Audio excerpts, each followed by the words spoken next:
Les Jeux Olympiques et Paralympiques, en 2 fois 15 jours, c'est 878 événements sur 35 sites. Comment est-ce qu'on peut valoriser notre savoir-faire autour du mieux manger ? Un événement sportif majeur aujourd'hui, il est ultra connecté. Et on s'est dit, on va se lancer dans un relais géant dans toute la France. On va se relayer notre sourire Danone. Paris 2024, c'est quand même un moment où tu oses tester des choses que tu n'aurais pas forcément eu le droit de tester avant. On s'est découvert en fait cette capacité à faire. J'en ai la chair de poule en racontant aujourd'hui.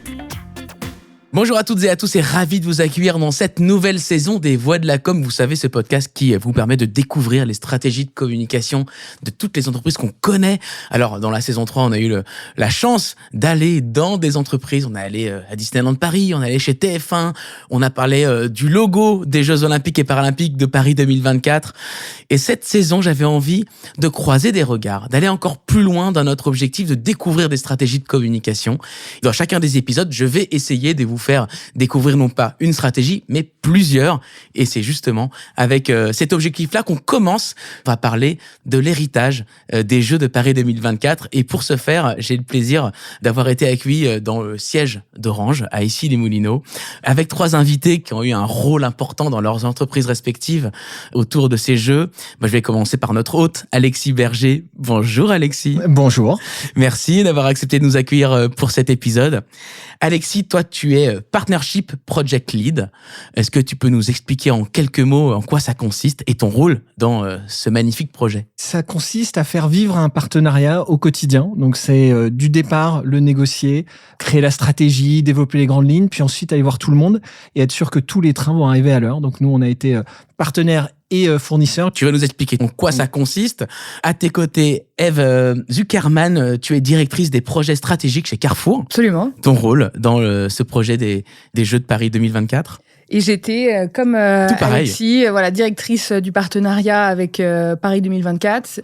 Et une grosse partie du travail, c'est surtout de faire en sorte que tous ceux qui travaillent chez Carrefour sur le projet puissent faire le leur dans les meilleures conditions possibles, que ce soit dans toute la partie livraison alimentaire pour les athlètes, que ce soit dans l'activation du partenariat, que ce soit dans le plan de vente. Tu es une grande facilitatrice pour que tout le monde puisse... Une fois qu'on a effectivement négocié ce contrat, ce partenariat. C'est une grande décideuse aussi avant de faciliter quand même.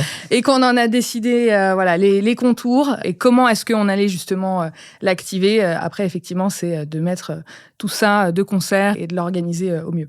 Bon, ça va être passionnant cet épisode. Il doit y avoir tellement de choses que vous devez nous partager. J'ai hâte. Et gérer les problèmes. On va peut-être en parler aussi. On va peut-être en parler. À tes côtés, Sandra Dorville. Bonjour Sandra. Bonjour David. Alors Sandra, tu étais pendant les Jeux Engagement Project Lead chez Danone.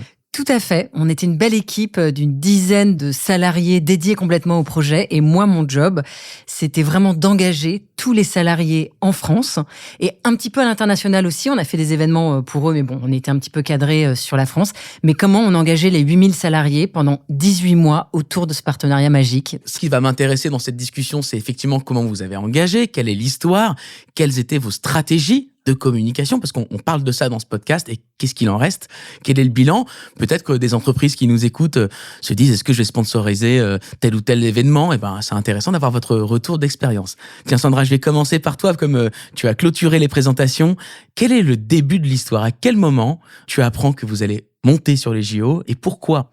Alors moi, je l'apprends 2 ans avant. Je pense que par rapport à vous, c'est peut-être un partenariat un peu plus tardif. Ça ressemble plus à un sprint, effectivement. Il y a eu d'autres sprints après nous, on les a vus arriver au fur et à mesure. Mais donc 24 mois, c'est court. Oui, pour un événement de cette ampleur, bien sûr. Pour un événement de cette ampleur.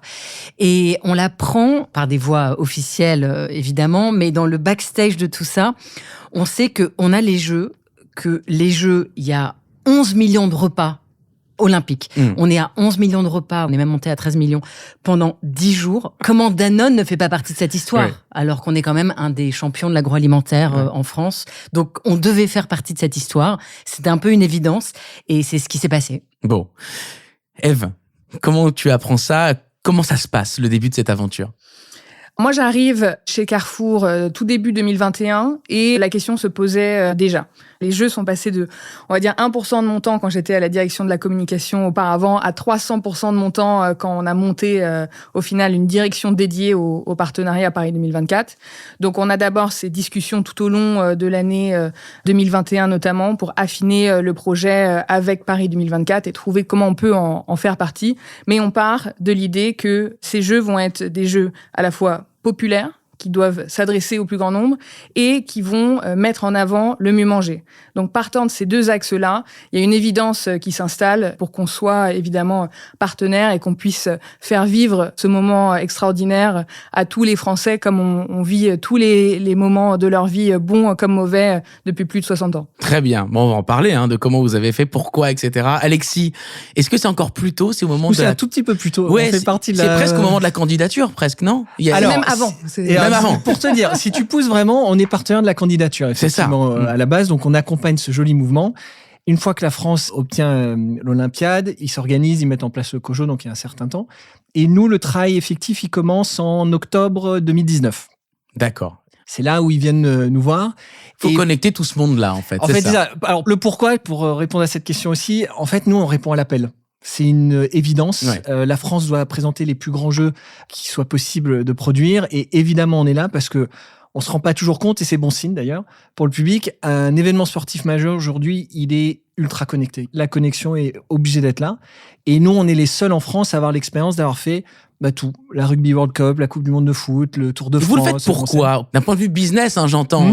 C'est pour avoir encore plus de notoriété, pour montrer au monde entier, pour aller dans de nouveaux marchés. Alors, il y a plusieurs raisons. Déjà, il faut que ça marche. Il faut que cet événement soit un succès. Il y a vraiment un côté, je ne vais pas dire patriotisme, mais un peu quand même. Il faut accompagner ce mouvement. Ensuite, d'un point de vue Orange, c'est aussi mettre en place, prouver, développer de nouvelles innovations. C'est un laboratoire, Les Jeux de aussi. Paris n'auraient pas pu avoir lieu 10 ans plus tôt pour nous. Techniquement, on n'aurait pas su la diffuser. Céline Dion était peut-être moins en forme aussi. Mais... Alors Céline, elle est pas mal, je crois, il y a 10 ans quand même encore. Ouais. Mais c'est surtout, on n'aurait pas pu la connecter. Donc ces images, vous n'auriez pas pu avoir des images en direct des bateaux. C'est pas possible à l'époque. Donc il y a tout l'aspect technique. On développe, on met en place, on prouve, on monte. Et puis, évidemment, pour une entreprise, il y a de l'image, il y a aussi du business, beaucoup B2B pour nous sur ce genre d'événement. Et aussi, et j'insiste là-dessus, je pense que ce sera pareil, et notamment chez Danone, mais Carrefour, je sais pour sûr, il y a aussi l'interne, c'est faire vivre une aventure, c'est pourquoi il est bon de travailler chez Orange, pourquoi les talents vont venir chez nous et pas chez les autres. C'est que vous allez aussi participer à un projet qui n'a aucun égal. Je vais donner la parole à Sandra parce qu'on parle d'interne. Après, je la donnerai à toi, Ève. Toi, c'était l'interne, ton objectif vraiment, quoi. Oui, alors, moi, c'était l'interne, tout à fait. Après, en effet, si Danone, comme tu dis, Danone, Carrefour, Orange, quand t'entends ces trois marques, tu dis c'est une évidence. On pouvait pas ne pas faire partie de cette histoire. C'était impossible pour la France, en fait, tout simplement. Et nous, Danone, tous les matins, on se réveille pour apporter des produits sains à tous les Français. Et Carrefour nous représente très bien et nous les vend très bien. Mais ce que je veux dire, c'est que nous, on parle de protéines tous les jours dans nos produits, on parle de ferments, c'est notre quotidien. Donc, quand tu as des athlètes, tu as Danone derrière. Et en interne, c'était hyper important de relier ça à ce que font tous les gens tous les jours dans les usines. On est sur 25 sites en France. Donc, on est hyper éparpillés. On a du mal à se voir, à se connecter. Et donc, avoir ce lien en se disant, vous savez quoi, on va tous travailler pour une quinzaine de jours. Donc c'est fédérateur. Les plus grands athlètes du monde et c'est hyper fédérateur. Bon, après, je te raconterai ce qu'on a fait. Mais... Bien sûr, tu vas me raconter. Ève, l'histoire du sport avec Carrefour, elle est ancienne aussi. Ça sert à quoi pour Carrefour d'être partenaire du sport, d'événements particuliers? Ça augmente le chiffre d'affaires? Alors déjà, encore une fois, si le logo de Carrefour est bleu, blanc, rouge, c'est qu'il y a une raison. Donc c'est vrai qu'on peut le dire, il y a une logique qui est de contribuer aussi à faire partie de ce succès. Il y a une logique qui est évidemment de faire vivre des moments extraordinaires, uniques et exclusifs à nos clients. Carrefour, c'est 20 millions de clients, c'est 6 000 magasins en France. Il y a en quelque sorte que Carrefour pour pouvoir aider aussi Paris 2024 à assurer que ces jeux, ce soient des jeux vraiment populaires. Et donc nous, ça a été notre enjeu, et on va en reparler sur les enjeux de communication, mais de faire venir les jeux dans nos magasins. Beaucoup plus que d'aller, nous, sur des terrains. Ça a été de faire venir des athlètes, de faire venir l'esprit des jeux dans le quotidien au moment où on est en train de faire ses courses, quelle que soit la personne qu'on a en face de nous. Donc cet objectif-là, d'avoir des jeux accessibles au plus grand nombre, il est très important. Et puis il est distinctif. Ça passe par de l'événementiel, ça passe par des produits aussi, ça passe par des dotations et ça passe évidemment par des rencontres et des moments de vie exclusifs et inédits. Et du coup, c'était quoi votre stratégie de communication? Parce qu'il y a une communication des Jeux Olympiques, il y a la communication des partenaires. Comment on se distingue en tant que Carrefour pour avoir une stratégie de communication unique, distinctive? Si tu veux, tout le monde peut avoir une image en coulisses d'un athlète avec lequel on travaille, qu'on va voir sur son terrain, en quelque sorte. Par contre, il n'y a que chez nous que vous allez voir Teddy Riner, hôte de caisse pour une journée, faire la surprise à des enfants de tous âges, de scanner leur article. Donc c'est populariser les Jeux Olympiques et Paralympiques de Paris 2024 en amenant ces Jeux dans les rayons. Exactement. Et donc, on a fait plus de 200 événements, par exemple, avec les athlètes de la team Carrefour dans nos magasins partout en France. Ce qui était un gros avantage aussi pour eux, c'est que comme on est partout, on est à peu près en moyenne jamais à plus de 7 minutes d'un magasin Carrefour où qu'on soit en France. Les athlètes pouvaient toujours se rendre en magasin pour un événement avec nous, proche de leur lieu d'entraînement. Donc, c'est ça qu'on a aussi réalisé pour nos clients. Comment vous réfléchissez à votre audience, votre persona en termes de communicants? Alors, il y a évidemment un volet très important sur les réseaux sociaux. Carrefour, c'est plus de 5 millions de followers, tous réseaux sociaux confondus, avec une très forte présence sur TikTok.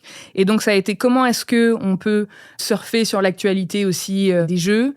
Comment est-ce qu'on peut travailler, jouer en réalité avec les athlètes de la Team Carrefour? Il y a 17 athlètes qui ont fait partie de cette Team Carrefour et qui ont pu surfer sur des tendances social media avec nous en créant des contenus qui ont été créés in-house complètement par notre fabuleuse équipe de réseaux sociaux, et comment est-ce que on peut valoriser notre savoir-faire autour du mieux manger. Et donc, comment est-ce que nous, en étant le partenaire des produits frais de Paris 2024, on peut faire de ces Jeux une grande vitrine du savoir-faire agricole français. Donc, ça a été un pan important aussi de cette communication, c'est de mettre en avant les producteurs, les agriculteurs qui ont contribué à fournir leurs produits, qui sont les mêmes produits que ceux qu'ils fournissent tous les jours dans nos rayons, aux villages olympiques et paralympiques. Très clair. Alexis, votre stratégie de communication, quelle était-elle du coup? On a commencé à communiquer 4 ans en amont, donc c'est très bien parce qu'il y a peu de personnes qui l'ont fait, mais c'est plus compliqué parce que tu ne sais pas ce que les autres vont faire. En fait, tout est possible, mais quand tout est possible, il faut aussi tout prévoir. Et nous, on avait pris des partis pris très forts, je pense qu'ils vont se retrouver chez tout le monde, mais il fallait être cohérent par rapport à nous et un événement qui n'a pas d'égal. On était persuadés qu'il fallait penser cet événement différemment de ce qu'on peut faire une Coupe du Monde de foot, de rugby, le Tour de France et ainsi de suite. Et on était persuadés qu'il fallait utiliser le fait d'être là en amont comme une force. On savait que quand tu as plus de 80 ou 90 partenaires sur 2 fois 15 jours, il va y avoir un embouteillage de malade mental avec des partenaires qui attendent ça, qui mettent des budgets en droit par an que nous, on met pas sur 4 ans. Donc, on a pris 2 partis pris. Le premier, c'est du temps long. Peut-être moins intense pendant les Jeux, mais beaucoup plus en amont. 4 ans à communiquer avec une lame de fond, vraiment pour rentrer dans l'esprit olympique. Et la seconde, c'est d'avoir des thèmes que personne d'autre pouvait avoir. On en a eu 2, des thèmes. Ça n'a pas été forcément original, mais on a fait ce qui marchait, c'est raconter notre métier. Je prends souvent l'exemple, quand vous prenez de l'eau, vous allumez le robinet, vous buvez de l'eau, vous dites « Ah la vache, il y a de l'eau qui marche, elle est potable, c'est dingue ». C'est la même avec l'été, comme quand ça marche, personne se dit que c'est normal, alors que c'est dingue le nombre de choses qu'il faut faire. Et alors sur une Olympiade, vous avez un nombre délirant d'événements. Enfin, juste, je fais la petite parenthèse, les Jeux Olympiques et Paralympiques, en 2 fois 15 jours, c'est 878 événements sur 35 sites. Et donc, faire comprendre à quel point c'est fou que ça marche, c'était notre premier sujet. Donc, raconter l'exploit, les héros du réseau. Et le second, parce que c'est bien de parler réseau, mais il faut quand même faire rêver les gens, on parle de sport, il fallait un atout passion. Et on est devenu partenaire du Marathon pour tous. On était persuadés qu'il fallait quelque chose que personne d'autre ne pouvait utiliser. Alors, techniquement, on aurait pu être plusieurs, mais on a préempté le terrain, on l'a tellement investi dès le départ qu'on a essayé de dissuader d'autres partenaires de venir là-dessus. Et donc, on a vraiment créé quelque chose qui était au cœur de notre stratégie, mais qui correspondait à Orange, mais surtout aux Jeux Olympiques. Et Paris 2024, ils ont toujours dit, c'est ouvrir les Jeux en grand. C'était vraiment leur mot d'ordre. Et comment ouvrir les Jeux mieux que de mettre le grand public les pieds dans les baskets et d'en faire des athlètes olympiques d'un jour. Donc, on s'est dit, ça doit être nous. C'est ce qu'on fait toujours. On fait monter les cannes au festival. On te met sur le bord de terrain à l'Orange Vélodrome. Là, on va te faire courir et devenir athlète olympique. Donc, on a vraiment dit, c'est ça, c'est du temps long et 2 jambes sur lesquelles personne d'autre ne peut marcher. Sandra, pour l'interne, il y avait une stratégie particulière, j'imagine. On est parti d'une feuille blanche quand même. Et en sprint, de 2 ans. Ouais, franchement, mais tu vois, je pense à Alexis et tu me dis 4 ans, donc il fallait, 4 ans, on commence à communiquer, etc.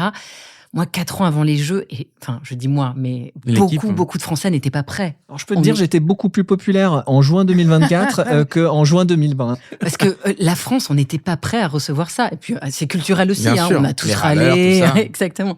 Et même 2 ans avant, tu sentais que c'était un petit peu compliqué. Donc, il fallait embarquer en interne. Il fallait embarquer. Non, mais de quoi il nous parle? C'est dans 18 mois, ça va être un cauchemar. Enfin, vous connaissez la chanson. Je connais très bien. Mais donc, embarquer l'interne, c'est venu à travers, beaucoup d'entreprises l'ont fait, mais on est allé chercher un peu d'originalité.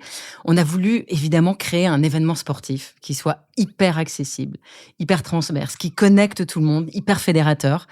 Et donc, voilà, on s'est dit, qu'est-ce qu'on pourrait faire? On a des tournois de foot qui sont très connus chez nous. On a fait pas mal d'Olympiades aussi, un petit peu sans prétention, mais dans différents pays. Et on s'est dit, on va se lancer dans un relais géant dans toute la France, un peu comme la flamme olympique, mais nous, on va se relayer notre sourire Danone, qui est un peu emblématique chez nous. Et lorsqu'on a commencé à relier tous les sites, on s'est dit, waouh, c'est 5000 bornes quand même. Faut les 5000 bornes, 8000 salariés, faut qu'il y ait des gens motivés derrière. On s'est dit, allez, on y va, on va proposer tous les moyens de locomotion possibles. Donc, il y avait nos limites. On était sur du vélo, de la course à pied, du cheval, on a eu des tricycles, on a eu des rollers. Enfin, voilà, on a même failli avoir des Vous avez fait votre parcours à vous. On a parcouru 5000 km en reliant nos 25 sites. Donc, en fait, on a créé du lien entre des sites qui s'étaient jamais vus. Villecontal a été voir la Salvetat. Et donc, ils se recevaient, ils se recueillaient, ils se disaient « Mais c'est incroyable !» C'était magique, vraiment magique. On a fait ça en 2 mois. Tu disais donner envie à d'autres partenaires parfois. Les Jeux Olympiques, en général, et nous, Paris 2024, c'est quand même un moment où tu oses tester des choses que tu n'aurais pas forcément eu le droit de tester avant. Il y a une énergie, toi, créative, et en plus du top management qui dit, bah allez, je vous suis, j'y vais. Et ça, c'est assez propre à des éléments magiques comme les Jeux Olympiques. Et juste pour revenir sur ce que disait Eve tout à l'heure par rapport aux athlètes. Pour moi, c'est un vrai output des Jeux. J'avais un peu sous-estimé, je pense, dans ma carrière, la puissance de ces personnes, de ces athlètes, des gens qui sont quand même hors du commun pour en arriver jusqu'aux Jeux. Et la force de ces rencontres entre les salariés et ces athlètes ou les consommateurs, mais c'était d'une puissance incroyable. Donc, demain, ça joue quel rôle? On dit que c'est puissant, mais est-ce qu'on peut qualifier le rôle que ça a en interne, en externe, vis-à-vis des clients? Je peux peut-être donner un exemple qui m'a beaucoup marqué. Il y en a eu beaucoup, mais les frères Lebrun, Alexis et Félix nous ont rejoints en janvier 2024. On a fait un certain nombre d'événements avec eux et on a vu, à travers ces événements, toujours en magasin, la montée en puissance extraordinaire de leur code d'amour parmi le public français. Et on fait un événement pas longtemps avant les Jeux, dans un Carrefour Market, dans le 13e arrondissement, donc un magasin urbain qui n'a pas une énorme surface. Et il y a des personnes qui ont posé des jours de congé pour venir du Luxembourg. Aucune marque ne peut réussir à faire ça, sauf les très prestigieuses. Pour venir les Apple, voir et passer une après-midi avec eux dans notre magasin, qui sont venus de pays frontaliers, passer du temps avec eux. On a des papas, des mamans, des enfants qui sont venus, qui sont sortis de l'école pour venir faire dédicacer leurs raquettes et qui, du coup, ont eu vis-à-vis de Carrefour une vraie gratitude aussi d'avoir pu fournir ce moment-là pour eux, parce que en réalité, pour le grand public, il n'y a pas 500 opportunités pour rencontrer. Et là, c'est vous qui permettez ça. Teddy, Félix, Alexis et tout un tas de grands athlètes près de chez eux à n'importe quel moment. Donc, en termes de souvenirs et d'amour de marque, en quelque sorte, non seulement pour ceux qui sont présents, mais pour tous ceux qui vont en entendre parler, qui vont en voir les images, qui vont en bénéficier aussi par le bouche à oreille, l'impact, il est très puissant et surtout, il est, je pense, très persistant dans le temps. Je pense qu'on peut leur en parler dans 20 ans, ils se souviendront toujours et ils auront toujours la raquette signée un jour dans un Carrefour Market dans le 13e. Alors, avant de vous interroger sur les outputs, ce que vous en avez retenu, si vous deviez recommencer un partenariat, j'ai envie que vous me racontiez votre plus belle histoire de communicant, de communicante pendant ces Jeux. Mais j'imagine qu'il y en a beaucoup. Quand tu dis de communicant, c'est vraiment lié à notre métier en tant que professionnel ou même juste un moment magique? Fais comme tu veux. Moi, j'ai l'impression que je vais t'en donner 2. Allez, vas-y, le moment émotionnel, et ça rejoint ce que tu disais sur le sport. Le sport, c'est voire peut-être le seul langage universel. Enfin, où que tu ailles dans le monde, tu connais personne, tu parles de sport, de food, il y a toujours quelqu'un avec qui parler. Et La passion, c'est viscéral, ça s'explique pas. Regarde les audiences télé, le sponsoring, et ainsi de suite. Donc, il y a un moment qui m'a touché.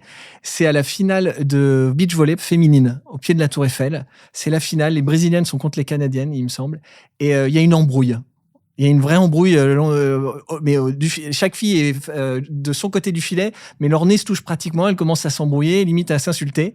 Et tout d'un coup, le DJ, qui est un génie, j'espère qu'il a eu la prime du siècle, mais Imagine de John Lennon. Ça a calmé tout le monde. Et le public se met à chanter, à faire des cris, et les deux ont commencé à sourire, à rire et à revivre. Et franchement, je suis désolé, j'en ai la chair de poule en racontant aujourd'hui. Il y a que le sport où on peut monter aussi haut en s'énervant, puis ensuite se faire un câlin en disant c'est pas grave, et puis quand même terminer sa finale et tomber dans les bras et pleurer à chaque fois. C'est le plus beau moment des Jeux en pur. Et en tant que professionnel. Et en tant que professionnel, ça va rejoindre ce que je disais tout à l'heure.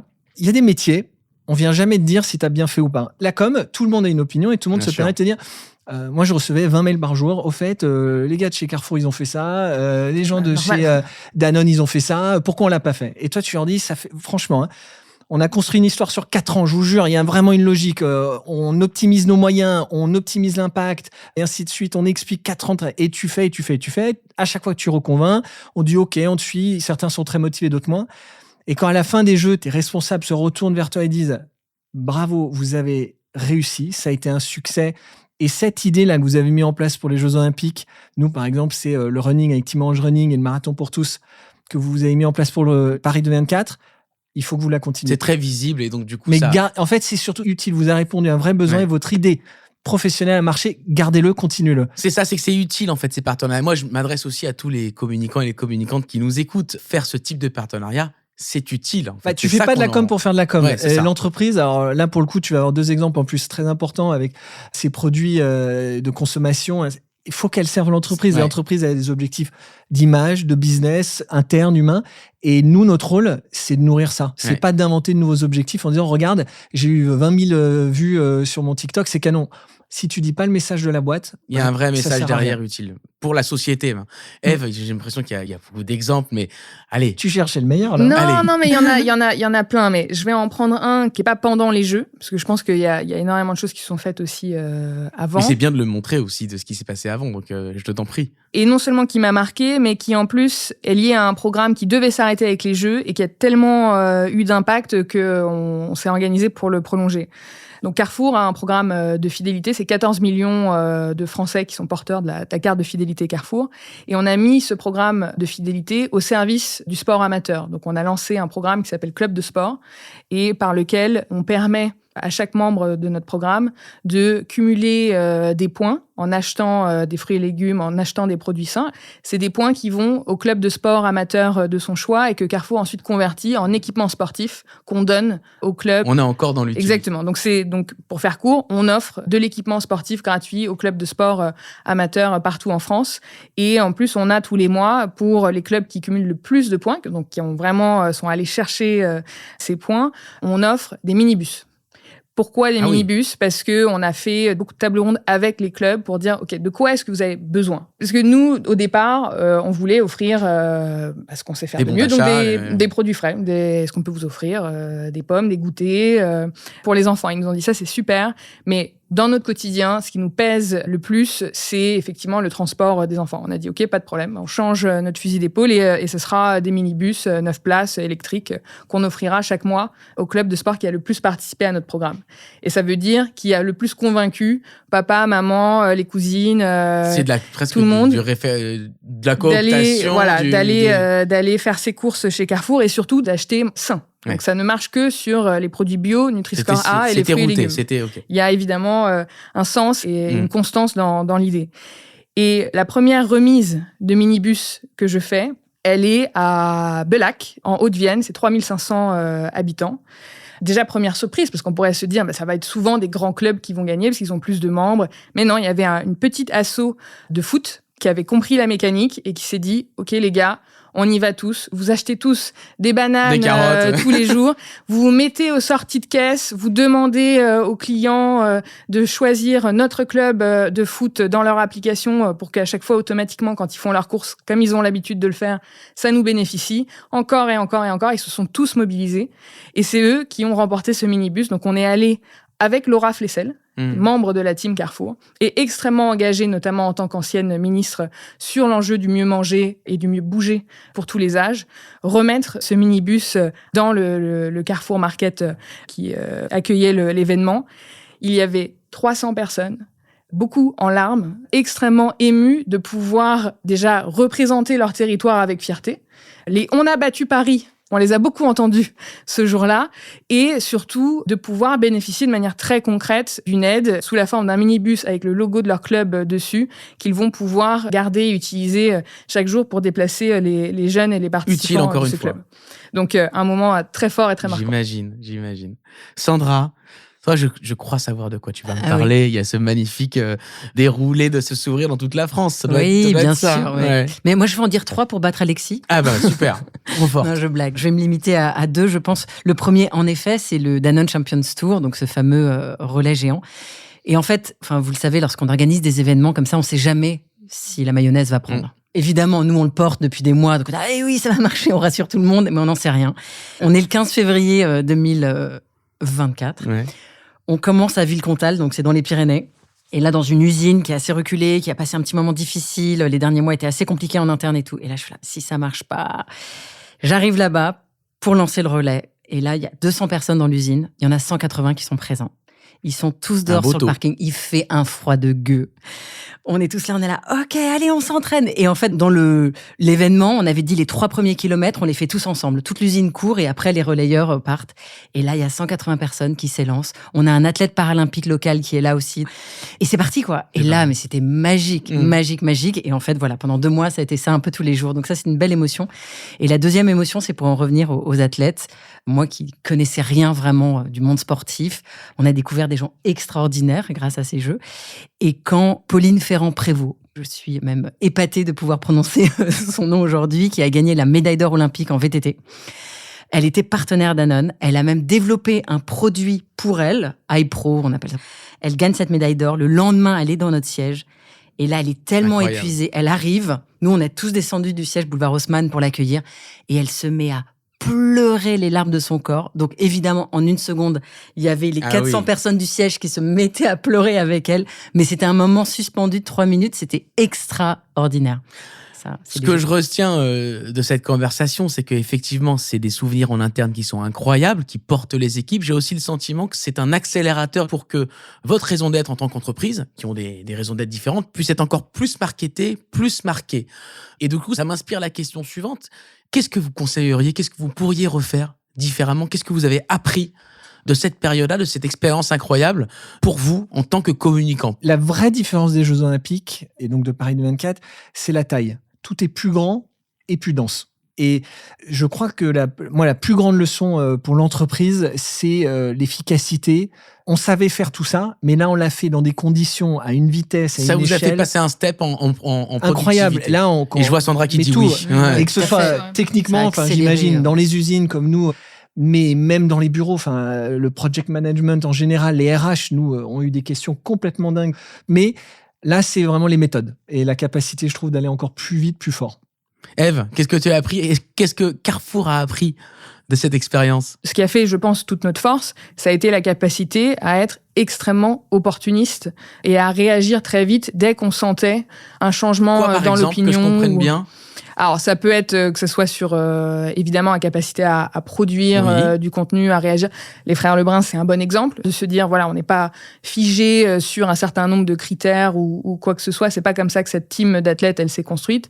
Elle s'est construite par des relations personnelles. On se laisse aussi un peu de place à l'instinct, au feeling, et on reste pas fixé dans, on avait écrit un plan d'une certaine manière, et donc il faut s'y tenir. Donc ça demande une certaine agilité, ça c'est sûr.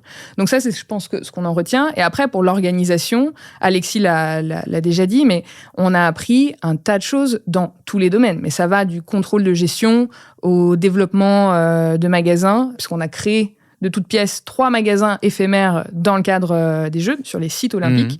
Donc, dans le village des athlètes, pour la première fois, il y avait un magasin Carrefour dédié et dans lequel les athlètes... un pop-up Carrefour. Mais justement, alors pour nous, c'était pas un pop-up parce que nous, notre métier, c'est pas des pop-ups, c'est des magasins en dur. On en ouvre plus de 150 par an, donc les équipes sont totalement expertes là-dedans. Mais là, c'était du sur-mesure et avec une logique événementielle. Et donc, on s'est découvert en fait cette capacité à faire. Et donc, ça nous a ouvert tout un champ de réflexion sur mais pourquoi est-ce qu'on ferait pas ça dans des festivals, dans d'autres types d'événements, maintenant qu'en fait, on sait qu'on sait le faire. Et d'ailleurs, en termes de com, quand on dit être réactif et voir les opportunités, on n'avait pas vu nécessairement ce magasin sous cet angle, mais ça a été une opportunité de visibilité pour notre marque énorme parce que les athlètes étaient tellement surpris de tomber sur du camembert ou des valises logotypées Paris 2024 dans le village, qui faisaient eux-mêmes des contenus non sollicités par nous. C'est pas forcément des athlètes avec lesquels on travaillait. Et donc, ça nous a offert des opportunités de rebond où il a fallu être réactif. Simone Biles, par exemple, a fait une vidéo très remarquée où elle a acheté dans ce magasin des pains au chocolat.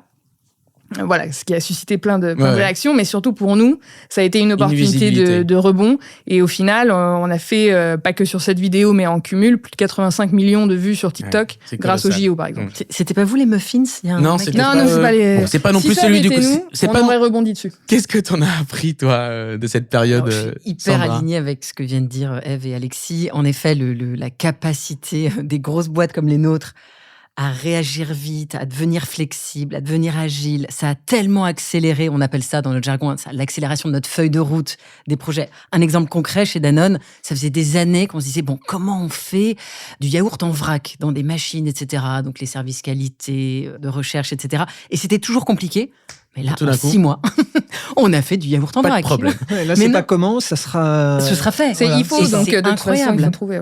Et je pense qu'en tant que communicante, ou salarié de ma grosse boîte, c'était flagrant de voir quand on est tous drivés par le même projet, la même strate, la même ambition, on va 1000 fois plus vite. Une histoire commune. D'où l'importance de dire souvent, c'est quoi notre stratégie? Et souvent, dans nos boîtes, on est là, oh là, on est un peu largué cette année, on va où? C'est quoi la strate et tout? Oh, mais quand c'est clair, mais la puissance c'est fou. Il y a un point aussi entre ce que vous dites toutes les deux, et c'est là où c'était la petite difficulté. L'agilité, c'était majeur, on l'a vu partout.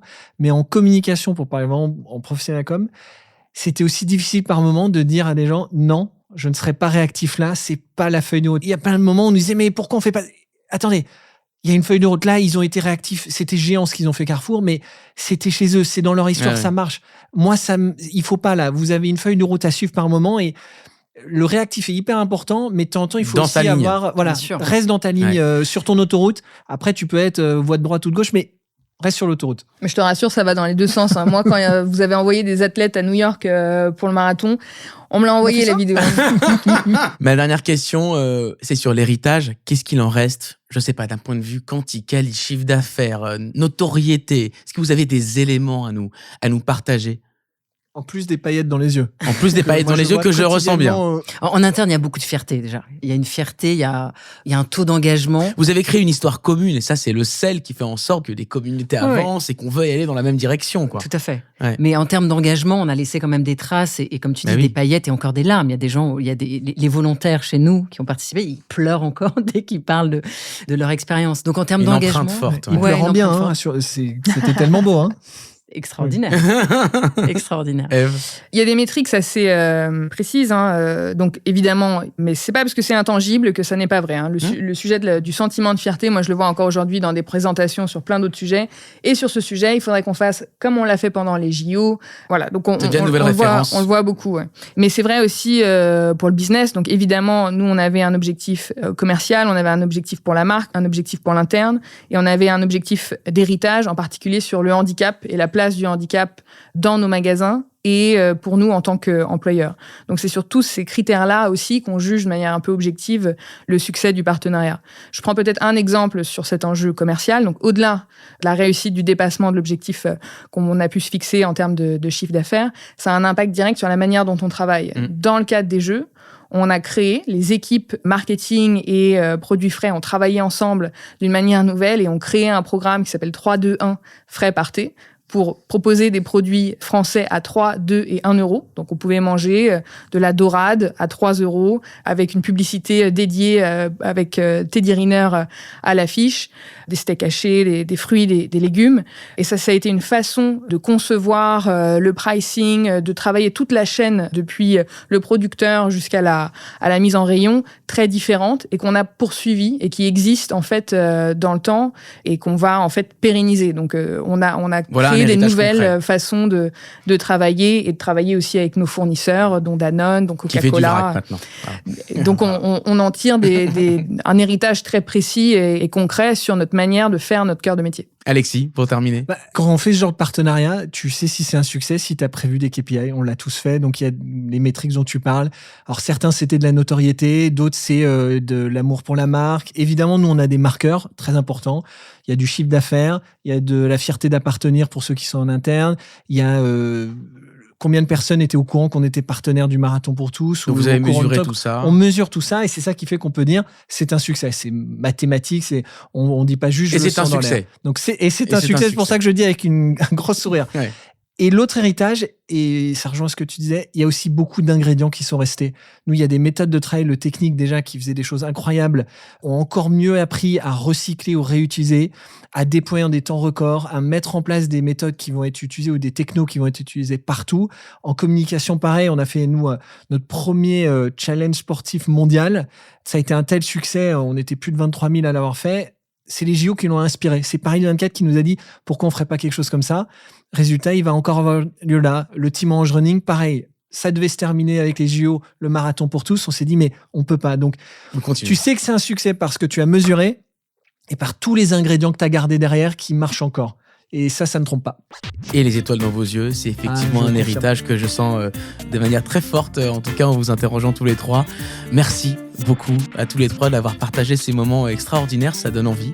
Peut-être ça vous donne envie, chers auditeurs, auditrices, de sponsoriser, mais peut-être pas forcément des grands événements. Peut-être on peut sponsoriser des événements plus petits, plus restreints, mais ça créera une histoire commune, mais ça créera un ancrage de votre savoir-être, de votre raison d'être.